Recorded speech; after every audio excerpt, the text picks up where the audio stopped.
ബീഹാർ നിയമസഭാ ഇലക്ഷൻ നവംബർ-ഡിസംബർ മാസത്തോടുകൂടി നടക്കും എന്നാണ് സൂചന ലഭിച്ചിട്ടുള്ളത്. 243 സീറ്റാണ് ബീഹാർ നിയമസഭയിലുള്ളത്. 122 സീറ്റ് കിട്ടുന്നവർ അധികാരത്തിൽ വരും. ലാലു പ്രസാദ് യാദവിൻ്റെ മകൻ തേജസ്വി യാദവ് നയിക്കുന്ന, രാഹുൽ ഗാന്ധി തേജസ്വി യാദവ് നയിക്കുന്ന ഇന്ത്യ മഹാസഖ്യവും നിതീഷ് കുമാർ BJP സഖ്യം നയിക്കുന്ന NDA സഖ്യവുമായിട്ടായിരിക്കും നേരിട്ടുള്ള മത്സരം നടക്കുക. തേജസ്വി യാദവിനെ പിന്തുണച്ചുകൊണ്ട് യുവാക്കളിൽ ഭൂരിഭാഗവും അതുപോലെ തന്നെ മുസ്ലിം വിഭാഗത്തിൽപ്പെട്ട ഭൂരിഭാഗം വോട്ടർമാരും തേജസ്വി യാദവിനെയും ഇന്ത്യ മഹാസഖ്യത്തെയും പിന്തുണക്കുമ്പോൾ സവർണ മേധാവികൾ ഒറ്റക്കെട്ടായി തന്നെ BJPയെ പിന്തുണക്കും. എന്തൊക്കെ പ്രതിസന്ധികളുണ്ടായാലും സവർണ വിഭാഗക്കാരുടെ വോട്ട് BJPക്ക് തന്നെ പോകുള്ളൂ.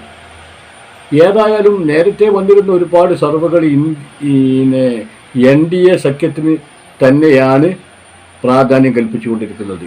ഇപ്പോൾ ഒരു സർവേ വന്നിട്ടുണ്ട്, ആ സർവേ നമുക്കൊന്ന് കാണാം.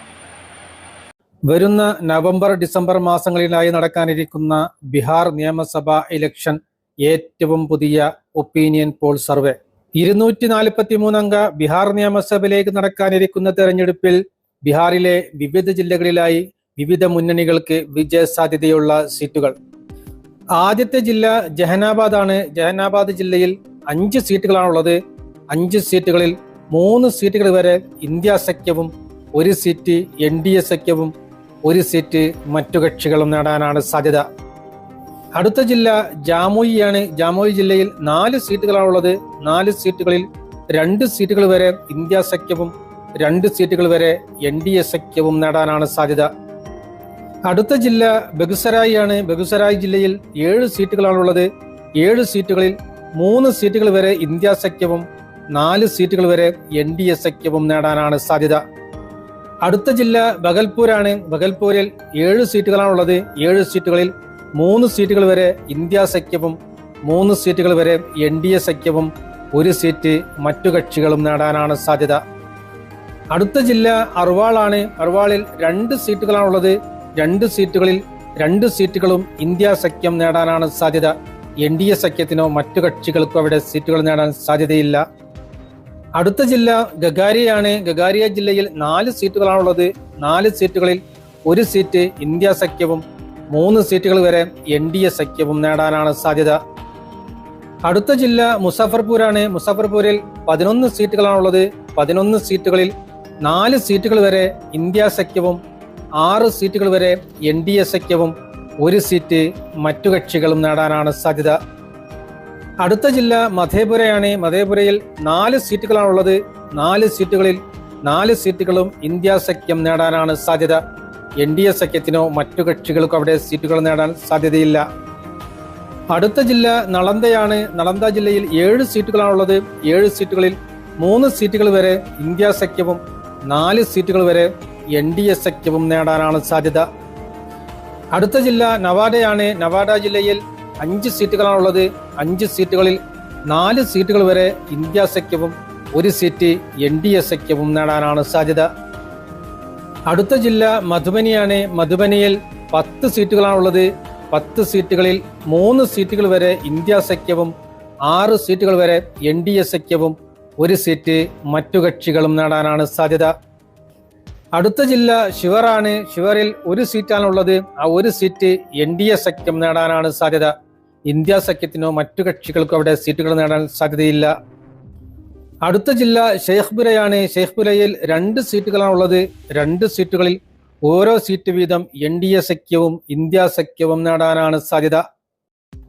അടുത്ത ജില്ല ഗയയാണ്. ഗയ ജില്ലയിൽ 10 സീറ്റുകളാണുള്ളത്. 10 സീറ്റുകളിൽ 6 സീറ്റുകൾ വരെ ഇന്ത്യ സഖ്യവും 4 സീറ്റുകൾ വരെ NDA സഖ്യവും നേടാനാണ് സാധ്യത. അടുത്ത ജില്ല സീതാമടിയാണ്. സീതാമടിയിൽ 8 സീറ്റുകളാണുള്ളത്. 8 സീറ്റുകളിൽ 3 സീറ്റുകൾ വരെ ഇന്ത്യ സഖ്യവും 5 സീറ്റുകൾ വരെ NDA സഖ്യവും നേടാനാണ് സാധ്യത. അടുത്ത ജില്ല പട്നയാണ്. പട്ന ജില്ലയിൽ 14 സീറ്റുകളാണുള്ളത്. 14 സീറ്റുകളിൽ 7 സീറ്റുകൾ വരെ ഇന്ത്യ സഖ്യവും 5 സീറ്റുകൾ വരെ NDA സഖ്യവും 2 സീറ്റുകൾ വരെ മറ്റു കക്ഷികളും നേടാനാണ് സാധ്യത. അടുത്ത ജില്ല കിഷൻഗഞ്ചാണ്. കിഷൻഗഞ്ച് ജില്ലയിൽ 4 സീറ്റുകളാണുള്ളത്.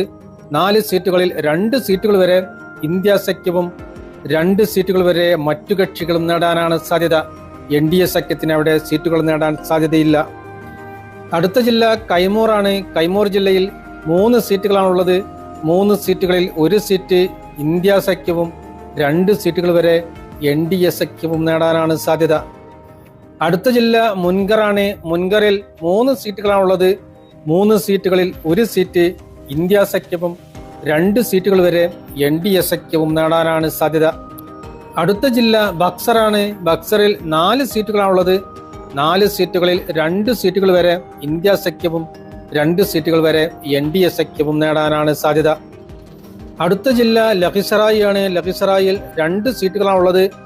2 സീറ്റുകളിൽ ഓരോ സീറ്റുകൾ വീതം NDA സഖ്യവും ഇന്ത്യ സഖ്യവും നേടാനാണ് സാധ്യത.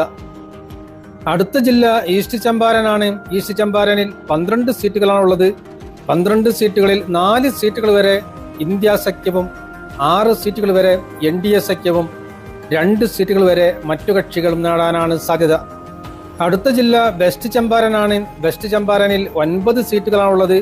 9 സീറ്റുകളിൽ 3 സീറ്റുകൾ വരെ ഇന്ത്യ സഖ്യവും 5 സീറ്റുകൾ വരെ NDA സഖ്യവും 1 സീറ്റ് മറ്റു കക്ഷികളും നേടാനാണ് സാധ്യത. അടുത്ത ജില്ല ബംഗയാണ്. ബംഗ ജില്ലയിൽ 5 സീറ്റുകളാണുള്ളത്. 5 സീറ്റുകളിൽ 3 സീറ്റുകൾ വരെ ഇന്ത്യ സഖ്യവും 2 സീറ്റുകൾ വരെ NDA സഖ്യവും നേടാനാണ് സാധ്യത. അടുത്ത ജില്ല വൈശാലിയാണ്. വൈശാലി ജില്ലയിൽ 8 സീറ്റുകളാണുള്ളത്. 8 സീറ്റുകളിൽ 3 സീറ്റുകൾ വരെ ഇന്ത്യ സഖ്യവും 5 സീറ്റുകൾ വരെ NDA സഖ്യവും നേടാനാണ് സാധ്യത. അടുത്ത ജില്ല ശിവാനാണ്. ശിവാനിൽ 8 സീറ്റുകളാണുള്ളത്. 8 സീറ്റുകളിൽ 7 സീറ്റുകൾ വരെ ഇന്ത്യ സഖ്യവും 1 സീറ്റ് NDA സഖ്യവും നേടാനാണ് സാധ്യത. അടുത്ത ജില്ല ഗോപാൽഗഞ്ചാണ്. ഗോപാൽഗഞ്ചിൽ 6 സീറ്റുകളാണുള്ളത്. 6 സീറ്റുകളിൽ 4 സീറ്റുകൾ വരെ ഇന്ത്യ സഖ്യവും 2 സീറ്റുകൾ വരെ NDA സഖ്യവും നേടാനാണ് സാധ്യത. അടുത്ത ജില്ല ഔറംഗാബാദാണ്. ഔറംഗാബാദിൽ 6 സീറ്റുകളാണുള്ളത്. 6 സീറ്റുകളിൽ 3 സീറ്റുകൾ വരെ ഇന്ത്യ സഖ്യവും 2 സീറ്റുകൾ വരെ NDA സഖ്യവും 1 സീറ്റ് മറ്റു കക്ഷികളും നേടാനാണ് സാധ്യത. അടുത്ത ജില്ല ദർഭംഗയാണ്. ദർഭംഗയിൽ 6 സീറ്റുകളാണുള്ളത്. 6 സീറ്റുകളിൽ 3 സീറ്റുകൾ വരെ ഇന്ത്യ സഖ്യവും 3 സീറ്റുകൾ വരെ NDA സഖ്യവും നേടാനാണ് സാധ്യത. അടുത്ത ജില്ല സമസ്തിപൂരാണ്. സമസ്തിപൂരിൽ 10 സീറ്റുകളാണുള്ളത്. 10 സീറ്റുകളിൽ 4 സീറ്റുകൾ വരെ ഇന്ത്യ സഖ്യവും 6 സീറ്റുകൾ വരെ NDA സഖ്യവും നേടാനാണ് സാധ്യത. അടുത്ത ജില്ല സുപ്പോളാണ്. സുപ്പോളിൽ 5 സീറ്റുകളാണുള്ളത്. 5 സീറ്റുകളിൽ 3 സീറ്റുകൾ വരെ ഇന്ത്യ സഖ്യവും 2 സീറ്റുകൾ വരെ NDA സഖ്യവും നേടാനാണ് സാധ്യത. അടുത്ത ജില്ല ശരണാണ്. ശരണിൽ 10 സീറ്റുകളാണുള്ളത്. 10 സീറ്റുകളിൽ 4 സീറ്റുകൾ വരെ ഇന്ത്യ സഖ്യവും 6 സീറ്റുകൾ വരെ NDA സഖ്യവും നേടാനാണ് സാധ്യത. അടുത്ത ജില്ല പൂർണിയയാണ്. പൂർണിയ ജില്ലയിൽ 7 സീറ്റുകളാണുള്ളത്. 7 സീറ്റുകളിൽ 4 സീറ്റുകൾ വരെ ഇന്ത്യ സഖ്യവും 2 സീറ്റുകൾ വരെ NDA സഖ്യവും 1 സീറ്റ് മറ്റു കക്ഷികളും നേടാനാണ് സാധ്യത. അടുത്ത ജില്ല റോഹത്താസ് ആണ്. റോഹത്താസിൽ 7 സീറ്റുകളാണുള്ളത്. 7 സീറ്റുകളിൽ 4 സീറ്റുകൾ വരെ ഇന്ത്യ സഖ്യവും 3 സീറ്റുകൾ വരെ NDA സഖ്യവും നേടാനാണ് സാധ്യത.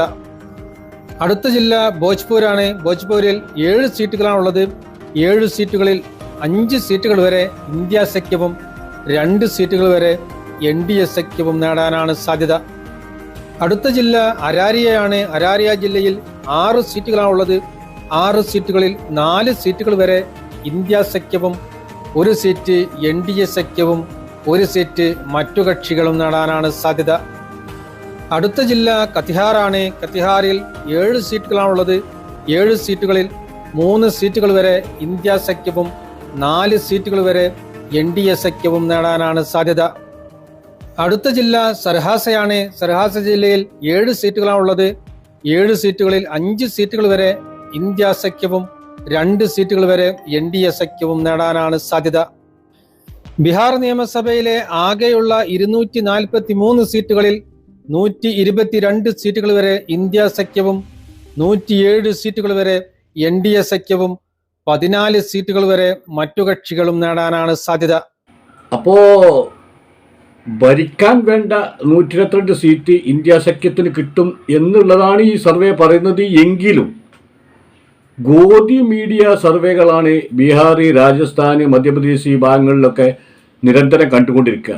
അതുകൊണ്ട് തന്നെ ആ ഗോദി മീഡിയ സർവേകൾ വരുന്നിടത്ത് സർവേ നമ്മൾ വിശ്വസിച്ച് നിന്നിട്ട് കാര്യമല്ല.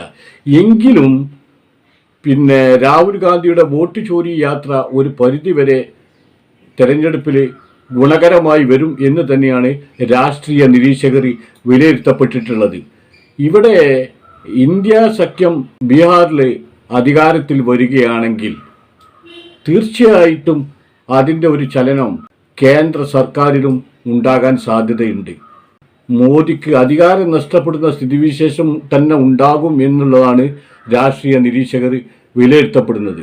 അതായത് ബീഹാറിൽ അധികാരം കിട്ടേണ്ടത് മോദിയുടെ ജീവൻ മരണ പോരാട്ടമാണ്.